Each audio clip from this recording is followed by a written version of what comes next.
Hi folks, you are already familiar with the LTSpice UI and toolbox. In last couple of episodes, you have become familiar with the basic CMOS universal gates such as NAND gate and NOR gate. In this episode, we will construct a CMOS OR gate using 6 monolithic PMOSFETs and NMOSFETs, where the PMOSFETs have double the area of the NMOSFETs for mobility balancing. We will apply pulsed waveforms shaped like square waveforms as the two inputs of the constructed OR gate. The two square waveforms have different on-time and off-time to cover various truth table combinations of the two input OR gate. We will apply proper DC biasing and transient analysis to check the functionality and performance of the constructed two input OR gate. So stay tuned, stay focused.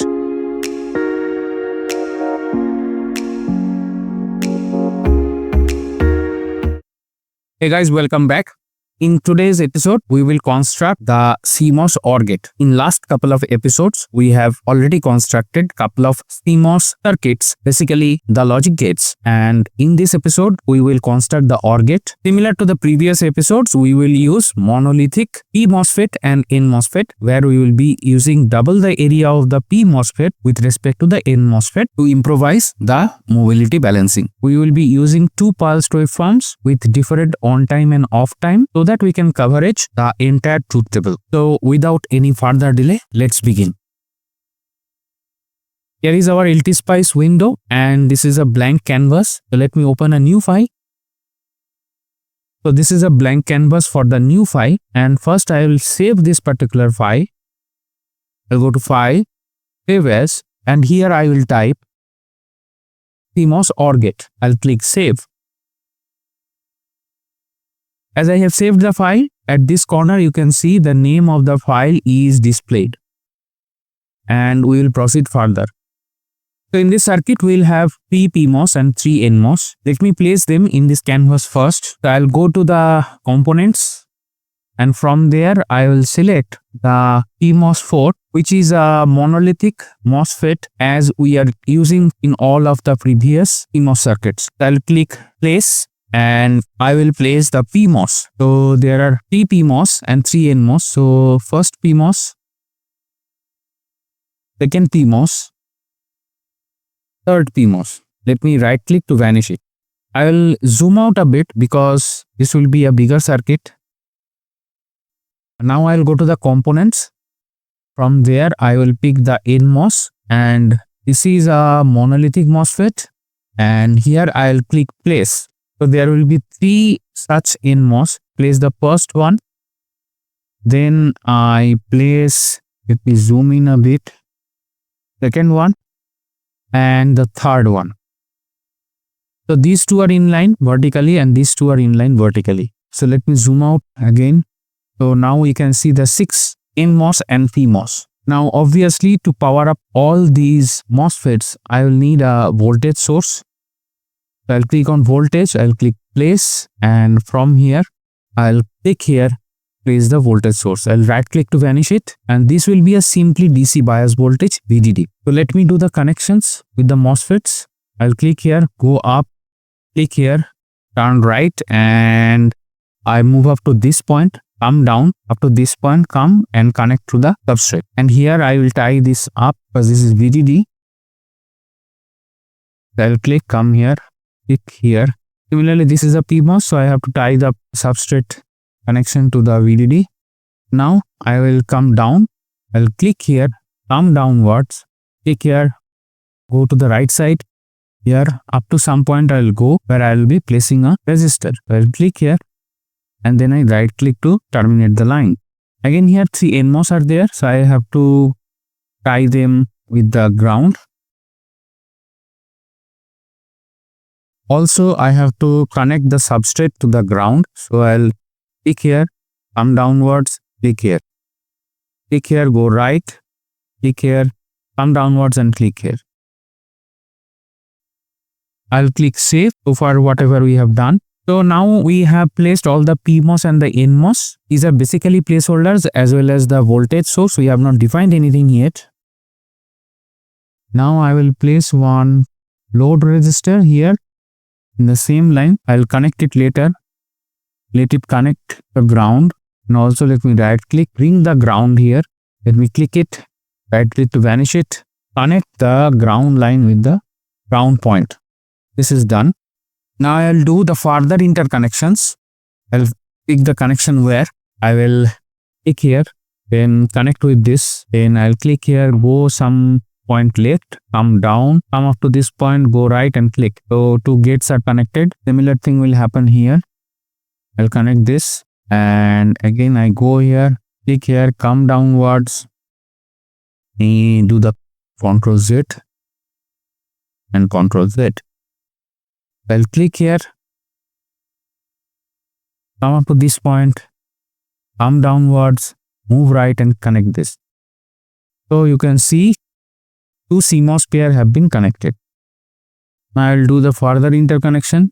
I'll click here, go upwards, click here, move right, connect to this. Then I'll connect this again, click this again at this point, move and I'll connect with this. Let me save the circuit again. Now I'll connect here these two, 1 and 2. I click and connect. Now there are two gates remaining where I'll be giving the input A and B. I'll click here, come up to this point, click here, come up to this point, click and right click here. Again I right click to vanish it.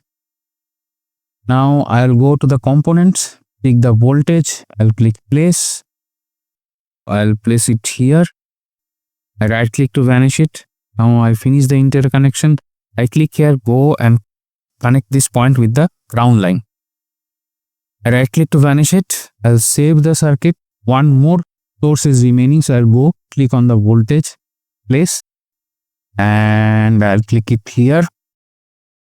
Right click to vanish it. I'll finish the interconnections. I'll click at this point, come up to this point, come downwards, click here, and I connect this with the ground. Now I am having one point here, it is remaining, so let me go click here, go up to this point, click, go upwards and click here. I'll right click. So I think all the interconnections are done. One is remaining. Here is the load resistance. I'll click here, click on the center of this point, come up to this point, come downwards, connect with the R. I'll right click here. Now you can see the whole circuit. Let me add the pin, right? I'll type A, which is the input pin. I'll click OK. I'll place it here. Right click to vanish it. And again, click a pin. This is B and this is input. I'll click OK and I place it. So you can understand A and B will be the input, and you know this is load resistance. So I'll be clicking the pin here. This is A or E, and this will be our output pin. Click OK here and I'll click at this point. Right click to vanish it. Now all the things are there. Now one by one I will give the values. Before that I'll save the work up to which we have progressed. I'll click save here. I'll give the DC value here is 5 volt. Click OK and the name is VDD. Okay, I click save. Here I'll go and I'll go to advanced. So this is a pulse source. This will be 0, then it will be 5, then it will be 2 micro, then this will be 1F, this will be 1F, T on is 2 micro, and this is 4 micro, and we have 10 number of cycles. So let me check again. 0, 5, 2 micro, 1 femto, 2 micro, 4 micro and 10. I'll click OK. So the pulse source is defined here. I'll save it. I'll click here, go to advanced, and again I select pulse. Here this will be 0, then this will be 5, this is 1 micro, this is 1 femto, P on is 1 micro, this is 2 micro, and this 20. So let me check again. 0, 5, 1 micro, 1 femto, 1 micro, 2 micro, and 20 cycles. The theoretical explanation of pulse source is already explained in the independent voltage sources episode in this same playlist. In case you do not know about the pulse, go ahead and watch that particular video. Will not go in theoretical details because this is an application episode and here we are doing only the application. So I'll click OK and save it. I'll click save here. Now I will go to the load resistance. I'll right click here and the resistance value is 100K. I give a value and I'll change the name. Here it is R load. This is the load resistance. I'll click OK. I'll click save. So far values what we have given. Now all the voltage sources, load resistance is done. Now we are left with the PMOS and NMOS. I'll right click the PMOS. Here comes the length. So the length will be 20 micro and the width will be 200 micro. And to make the NMOS area half, we will give this value 100 in case of NMOS. For PMOS, this will be 200. And that's how we are doubling the area of the PMOS to do the mobility balancing. I'll click OK. And here I'll right click and again I'll give 20 micro and 200 micro. Click OK. Right click here. 20 micro. 200 micro. I'll click OK. Three PMOS are done. I'll start with the NMOS. Right click here. This will be 20 micro and this will be 100 micro. You can see the area becomes half for the NMOS and this is for mobility balancing. I'll click OK. Right click here. I'll give the length as 20 micro and this as 100 micro. Again, I'll do the same for this 20 micro and this will be 100 micro. I'll click OK. Now I go ahead and click save. Now I will do a scrutiny. So here the voltage source is ready and this is the biasing voltage VDD and it is 5 volt. 5 volt name is VDD. This goes to the input A and this is a pulse source and this is input B and it is the pulse source that goes to the input B. And here we can see by values we have differences in their on time and off time. Also to the dialog box we have seen that. Now we have 1, 2, 3 PMOS and 3 NMOS are interconnected in this particular circuit where the PMOS has a double area, 2x area if NMOS has x, right? So PMOS has a double the area, each PMOS has the double the area with respect to its NMOS counterpart, so that the mobility balancing will happen. We have the output pin A or B and we have a load resistance across which we are measuring. All things are done and here we have connected with the ground. We are all set to go for the simulation. I'll clear the screen. Now I'll do a bit zoom out and here you can see the entire circuit is there. I'll click save. Now before going simulating, I'll go view SPICE netlist. So this is a final scrutiny. If there is some error or typo is there, it will get scrutinized here and we can take actions accordingly. I'll turn on the marker pen again. Here you can see we have 2 PMOS.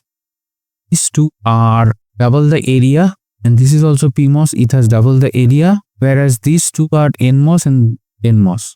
So NMOS has the half of the width with respect to the PMOS counterpart and that's how the NMOS area is half of the PMOS area.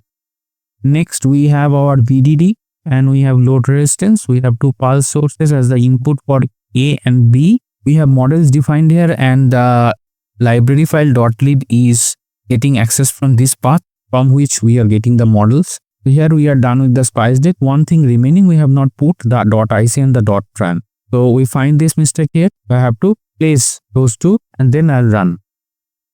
I'll click and close it. I'll save it, whatever we have done up to this point. I'll click on the spice directive. I'll put a dot IC. I'll click OK here and I'll place it here. Next, I'll go to the spice directive. Then I'll click dot tran. Here I'll click OK and I'll place it here. The dot tran is here. I'll click and save whatever we have done. Now I will configure the tran. I'll right click on the tran. Here I'll type 10 micro and then I'll go for the start time, which is 0. From this point the data will be saved, and time step define it as 1 nano.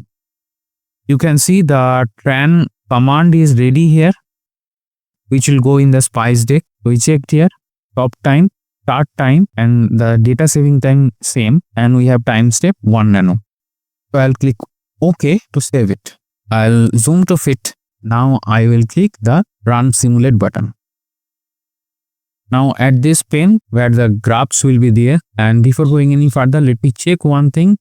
Go to view, then spice output log. So our simulation is clean. Don't find any error here. This is a mandatory check like the spice netlist. Here we can get any error or warning. Once we are doing the block level design, we catch error, we have to rectify it here. Otherwise, once we go for a larger design, when this will be instantiated, so that time that warning or error may have a larger impact. We have to rectify error or warning at this particular level only. I'll close it to go here. So I'll click here and I'll come here. I'll click on A. So this is waveform A, and then I'll hit the B from the keyboard so that another pane comes up. I'll click on B. So this is the waveform for B, and then again I hit the B from the keyboard. The third pane is here, and here I'll click on the output, that is A or B. I'll click save. Let me bring my marker pen.